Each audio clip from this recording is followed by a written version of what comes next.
Andre রাসেলের batting ঝড়ে হেরে গেল সাকিব আল হাসানের হায়দ্রাবাদ।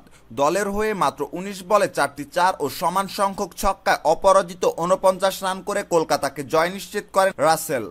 এছাড়া ৬৮ রান করেন ওপেনার নিথিশ রানা, ৩৫ রান করেন রবিন উথাপ্পা।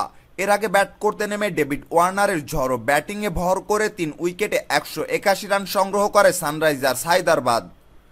দলের হয়ে সর্বোচ্চ ৮৫ রান করে ওয়ার্নার। রোববার ইন্ডিয়ান প্রিমিয়ার লিগ আইপিএল এর ১২তম আসরের দ্বিতীয় ম্যাচে কলকাতার ইডেন গার্ডেন্সে অনুষ্ঠিত ম্যাচে টসে হেরে প্রথমে ব্যাট করতে নামে হায়দ্রাবাদ। উদ্বোধনী জুটিতে ডেভিড ওয়ার্নারের সঙ্গে ৬৫ বলে ১১৮ রানের জুটি করেন জনি বেয়ারস্টো। ৩৫ বলে ৩টি ৪ ও ১ ছক্কায় ৩৯ রান করে যুজবেন্দ্র চাওয়ালের বলে বোল্ড হয়ে ফেরেন বেয়ারস্টো।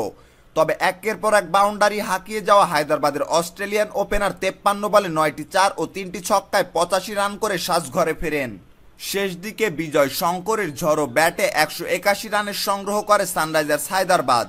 তিনি ২৪ বলে ২ ৪ ও সমান ছক্কায় অপরাজিত ৪০ রান করেন। এদিন ব্যাট হাতে নামার সুযোগ পাননি সাকিব আল হাসান। সম্মানিত ভিউয়ার্স, খবরটি সম্পর্কে আপনার মতামত জানিয়ে কমেন্ট বক্সে কমেন্ট করতে ভুলবেন না।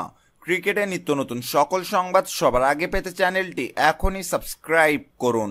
ধন্যবাদ।